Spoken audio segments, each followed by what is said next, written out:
Hello दोस्तों, मैं प्रशांत शर्मा आप सभी का स्वागत करता हूं आपके YouTube channel PK maths academy पर।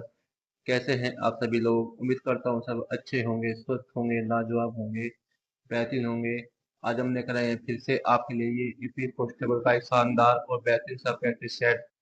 ये प्रैक्टिस सेट आपके एग्जाम को क्रैक करने में आपकी बहुत बहुत हेल्प करेगा। तो वह जो भी बच्चा नया आया है उनसे विनती है हाथ जोड़कर कि वह चैनल को सब्सक्राइब करे और बेल घंटी को प्रेस करे, जिससे कि आप सभी को हमारी आने वाली सभी वीडियो की इंफॉर्मेशन सबसे पहले मिलती रहे। वीडियो यदि अच्छी लगे वीडियो को लाइक कीजिएगा, ज़्यादा शेयर कीजिएगा और कमेंट बॉक्स में हमें बताइएगा कि आज की वीडियो आपको कैसी लगी। तो करते हैं भाई आज के प्रश्न का पहला सवाल। सवाल में कहा गया भाई 432 432 49 और x यदि 8 से विभाजित है, यदि इसे 8 से विभाजित किया जाता है तो यहाँ पर x समान क्या आएगा? 8 से विभाजन नियम क्या कहता है कि संख्या के अंतिम तीन अंक, संख्या के अंतिम तीन अंक यानी कि ये वाले तीन अंक 8 से पूरी पूरी भाग जाना चाहिए। 8 का नियम क्या क्या कहता है कि संख्या के अंतिम अंक 8 से पूरी पूरी भाग जाना चाहिए। ठीक है भाई, तो करते से भाग 8 से भाई। जब 8 से देंगे अंतिम तीन अंक को भाग 49 और x, 8 से 48, क्या बचा भाई 1। अब यहाँ पर x वैल्यू क्या रखे कि ये पूरे पूरे 8 से भाग हो जाए। अगर यहाँ पर 1 रखे, क्या 11 8 से भाग जाएगा? नहीं जाएगा, तो नंबर ए तो नहीं होगा। देखते हैं नंबर बी को। अगर यहाँ पर x समान 2 रखे, क्या 12 8 से भाग जाएगा? नहीं जाएगा, ये भी नहीं होगा भाई। अब देखते हैं नंबर सी को 4। अगर यहाँ पर x समान 4 रखे तो क्या बनेगा? ये 14, क्या 8 से 14 भाग जाएगा? नहीं जाएगा, ये भी नहीं जाएगा। अगर डी का मान यहाँ पर डी का मान 6 और यहाँ पर x समान 6 रखे तो ये पूरा पूरा भाग चल जाएगा भाई। 8 दूनी 16, पूरा पूरा कट जाएगा। तो यहाँ से भाई x समान क्या आएगा आपका 6, यानी कि यहाँ पर x समान क्या आएगा 6 और यहाँ पर 6 रखे तो संख्या पूरी पूरी 8 से पूरी पूरी भाग जाएगी। तो ऐसे x समान क्या आएगा आपका 6, 6 ही होगा इसका भाई सही आंसर। ऑप्शन नंबर डी होगा इसका राइट आंसर। ठीक है भाई, करते हैं भाई सवाल।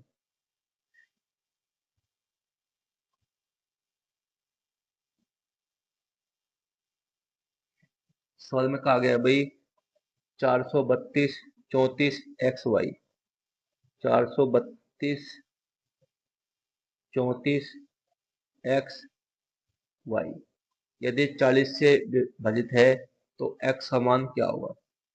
40, 40 में क्या है यहाँ पर जीरो आई है, तो जीरो से जीरो कट जाएगी। अब इससे कोई मतलब नहीं हमें भाई, हमें मतलब किससे? अब जा 432 3x से भाई, यहाँ पर जीरो है तो जीरो से जीरो कट जाएगी।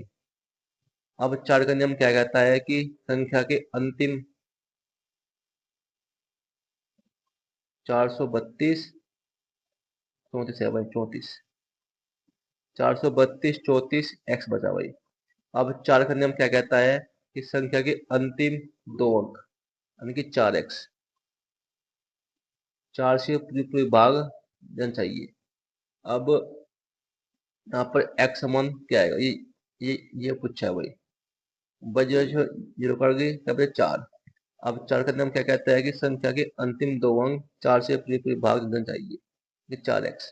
यहाँ पर x समान क्या रखे कि 4 से पूरी पूरी भाग हो जाए। यहाँ पर एक, अगर यहाँ पर x समान 1 रखे तो क्या बन जाएगा 41, क्या 4 से पूरी पूरी भाग जा रही है?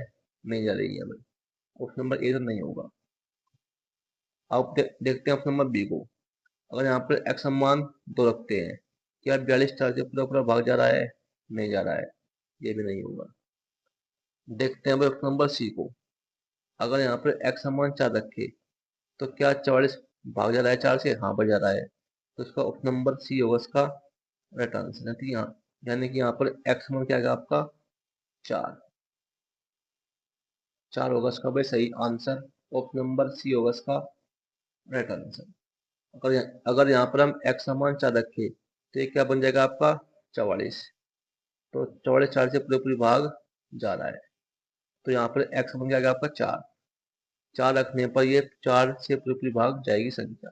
ठीक है भाई, करते हैं भाई अगला सवाल।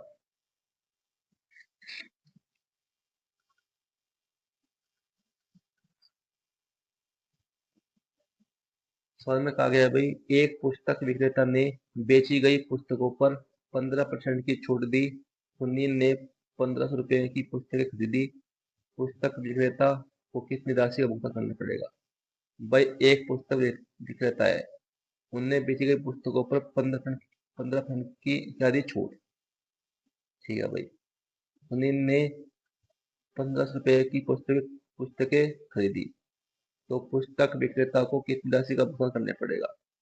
कितने में भाई खरीदी? 1500 रुपए में, तो कितनी है? 15% की। 15% छूट का मतलब क्या होता है आपका? 85%। 80%। परसेंट काट दिए 2 जीरो, तो 15 गुणा 85। हम करेंगे इसमें इकाई अंक का प्रयोग। इसका इकाई क्या? 5, इसका भी 5। 5 पंजे 25। जिसका भी इकाई 5 होगा वही होगा इसका आंसर।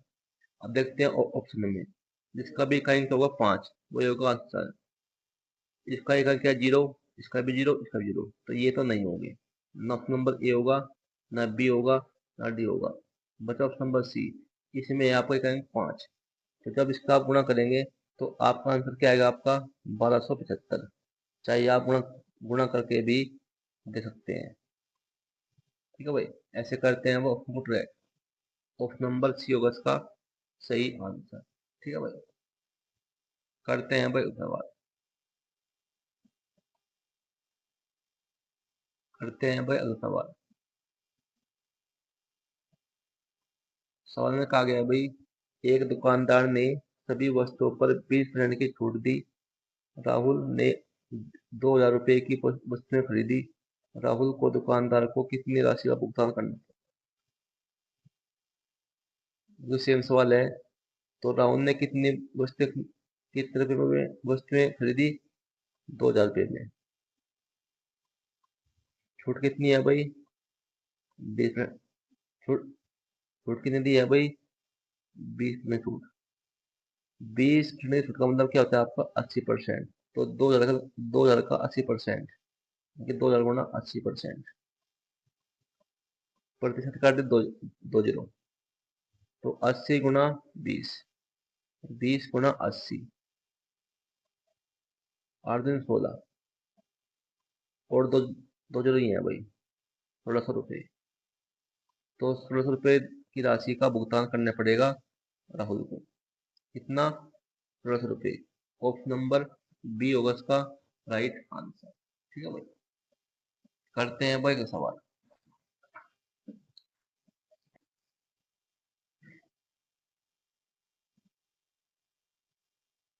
सवाल में कहा गया है भाई, दो संख्याओं का एलसीएम यानी कि लघुत्तम समावर्तक 480 है, और एचसीएफ यानी कि महत्तम समावर्तक 16 है। यदि एक संख्या 32 है तो दूसरी संख्या क्या होगी? बहुत ही बड़ा सवाल है भाई, मोस्ट मोस्ट इम्पोर्टेंट।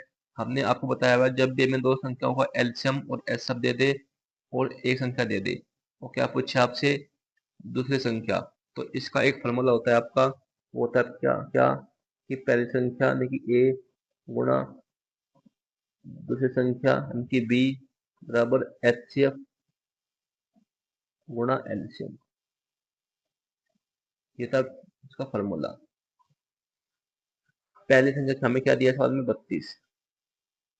दूसरी पूछी यानी कि बी का मान पूछा है, बी मान लिया हमने एक्स है भाई। एचसीएफ क्या दिया इसका? 16।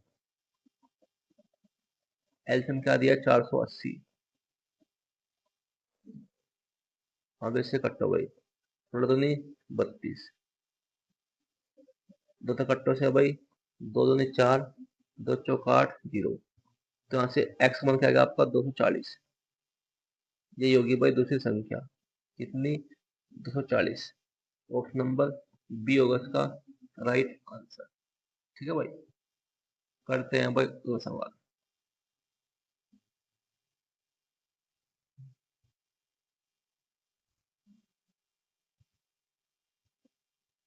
सवाल में कहा गया है भाई 12,000 रुपये पर 10% वार्षिक दर से 3 वर्ष का चक्रवृद्धि ब्याज कितना होगा।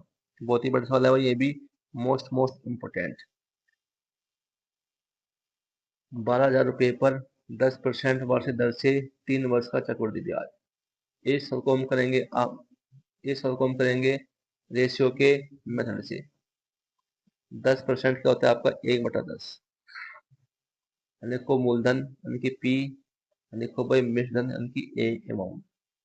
जो नीचे वाली वाली होती है ये क्या होता है आपका मूलधन 10, 10 पर 1 का ब्याज। तो इसका जो मिश्रधन है वो क्या होगा आपका, 10 में 1 जोड़ देंगे तो जो 11, 10 है मूलधन, अमाउंट क्या आपका 11। समय क्या दिया 3 वर्ष।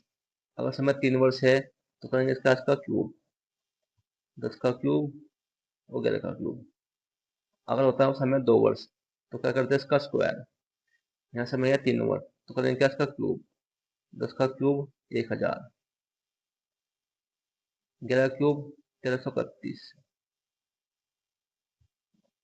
और जो मूलधन और निर्धन का अंतर जब करेंगे तो आपको क्या आएगा निकल कर, चक्रवृद्धि ब्याज कितना 331। ठीक है भाई, यह मूलधन, यह इसका मूलधन, ये तो है बस का मूलधन कितना 1,000, ये इसका मूलधन कितना 331। जो इसका अंतर होता है वो होता है आपका चक्रवृद्धि ब्याज कितना है 331। लेकिन फल लेकिन इसका जो मूलधन है वो 1,000 ने दिया है, क्या दिया है हमें सवाल में 12,000 रुपये मूलधन। 3 जीरो से 3 जीरो काट दी, कितना गुना भाई इसका 12 गुना। जब इसके 12 गुना है तो चक्रवृद्धि ब्याज भी 331 में होकर ये भी क्या हो जाएगा इसका भाई 12 गुना। तो 331 गुना 12 3972।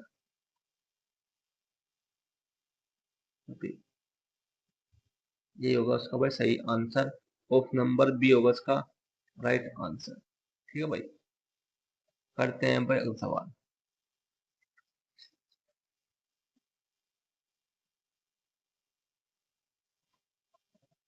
सवाल में कहा गया है भाई अपने घर से अपने सामान्य चाल की 3/4 चाल से चलने पर राहुल अपने कार्यालय 5 मिनट की देरी से पहुंचा। अपने घर और कार्यालय के बीच की दूरी तय करने में उसे सामान्यतः कितना समय लगता है। बहुत ही बड़ा सवाल है भाई, मोस्ट इम्पोर्टेंट। हम बताएंगे इस सवाल को करने की आपको एक शानदार और बेहतरीन से ट्रिक। ट्रिक क्या है, सामान्य चाल की 3/4 चाल से चलने पर कितनी है चाल 3/4, और समय क्या दिया भाई 5 मिनट। जब भी आपको इस टाइप का सवाल मिल जाए एग्जाम में आपको ऐसे ही करना है।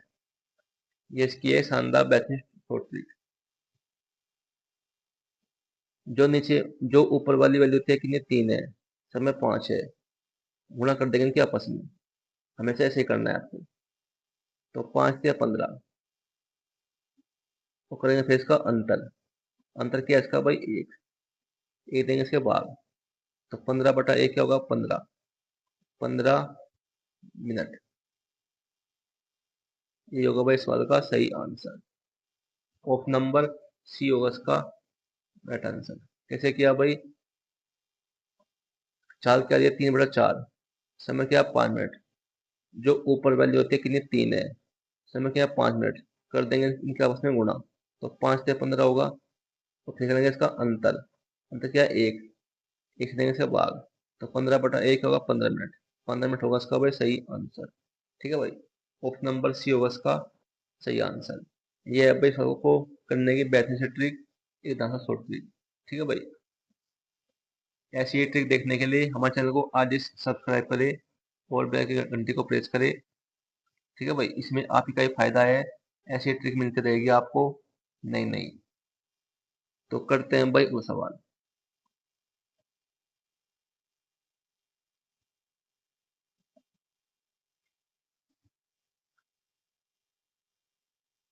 सवाल में कहा गया भाई, यदि वर्गमूल में 72 प्लस वर्गमूल 12 बराबर 1 वर्गमूल 2 प्लस बी वर्गमूल 3 है तो ए माइनस बी का मान कितना होगा। 72 को हम क्या लिखते हैं भाई, 36 गुना 2। ठीक है भाई, 36 गुना 2 क्या होता है 72। 12 को हम क्या लिखते हैं भाई, 4 × 12 यानी कि वर्गमूल में 4 × 3 बराबर क्या दिया है भाई, ए वर्गमूल 2 प्लस बी वर्गमूल 3। 36 36 किसका होता है भाई, वर्गमूल 6 का। 6 रहेगा 12 तो क्या बनेगा भाई, 6 वर्गमूल 2। 4 किसका वर्गमूल है, 2 का। तो ये क्या बन जाएगा आपका, 2 वर्गमूल 3 बराबर ए वर्गमूल 2 प्लस बी वर्गमूल 3। ठीक है भाई, अब ए वर्गमूल 2 बराबर क्या है, 6 वर्गमूल 2। यहाँ से ए का मान क्या आएगा आपका भाई, 6। ए का मान क्या है भाई, 6। बी वर्गमूल 3 बराबर किसके है भाई, 2 वर्गमूल 3। यहाँ से बी का मान क्या है आपका भाई, 2। हमें चाहिए का ए माइनस बी, तो ए माइनस बी का मान हमें ज्ञात करना है। ए का मान 6, बी का मान 2, तो 6 माइनस 2 क्या आएगा आपको, 4। 4 होगा भाई इसका सही आंसर। ऑप्शन नंबर डी होगा इसका सही आंसर। ठीक है भाई, करते हैं भाई अगला सवाल।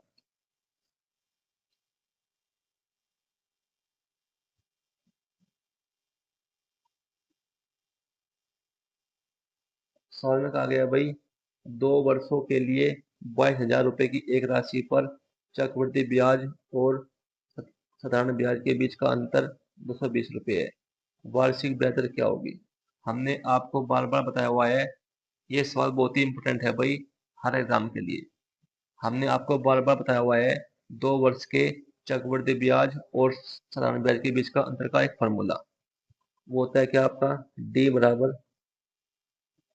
पी ब्रैकेट में आर बटा 100 का होल स्क्वायर। ये क्या होता है आपका, 2 वर्ष का चक्रवृद्धि ब्याज और साधारण ब्याज के बीच का अंतर का फॉर्मूला। डी क्या आपका अंतर, पी क्या मूलधन, आर क्या दर। मोस्ट इंपोर्टेंट सवाल है भाई ये, हर एग्जाम में पूछा जाता है आपका, चाहे वो आपका एग्जाम यूपी पुलिस का हो या रेलवे का हो या आपका एसएससी का हो, सभी लिए बहुत ही महत्वपूर्ण है ये सवाल। हमें अंतर क्या दिया सवाल में, 220 रुपये। मूलधन में क्या दिया सवाल में, 22,000 रुपये।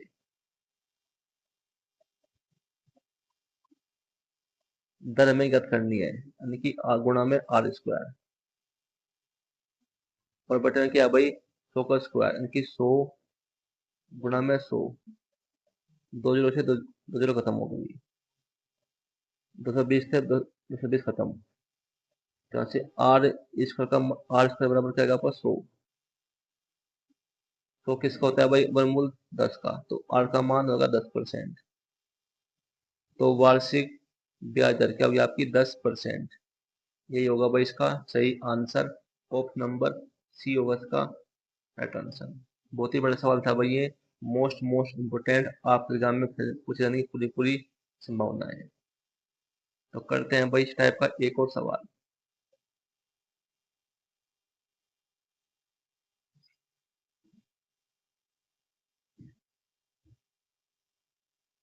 सवाल में कहा गया भाई, 2 वर्षों के लिए 24,000 रुपए की राशि पर चक्रवृद्धि ब्याज और साधारण ब्याज के बीच का अंतर 240 रुपये है। वार्षिक ब्याज दर क्या होगी। बिल्कुल सेम सवाल है, इसे भी इसी करेंगे। हम जानते हैं 2 वर्ष का चक्रवृद्धि ब्याज और साधारण ब्याज के बीच का अंतर फॉर्मूला होता है आपका डी बराबर पी ब्रैकेट में आर बटा 100 का होल स्क्वायर। हमें अंतर क्या दिया सवाल में, 240 रुपये। मूलधन में क्या दिया, 24,000 रुपये। दर में क्या करनी है यानी कि आर स्क्वायर का मान बटे में 100 का स्क्वायर यानी कि 100 गुना में 100। 2 जीरो से 2 जीरो खत्म हो गई, दो साढ़े खत्म होगा भाई। तो यहाँ से आर स्क्वायर बराबर क्या आएगा आपका 100। तो किसका होता है भाई वर्गमूल 10 का। तो आर का मान क्या आएगा 10%। दर क्या किसकी भाई 10%। ये होगा भाई सवाल का सही आंसर। ऑप्शन नंबर बी होगा इसका सही आंसर। ठीक है भाई। तो भाई आज के लिए इतना ही। वीडियो यदि अच्छी लगी हो वीडियो को लाइक कीजिएगा, ज़्यादा शेयर कीजिएगा और कमेंट बॉक्स में हमें बताइएगा कि आज की वीडियो आपको कैसी लगी। तो मिलते हैं आपसे कल एक ऐसी वीडियो लेकर, ऐसे क्वेश्चन लेकर। तब तक के लिए आपका बहुत बहुत धन्यवाद।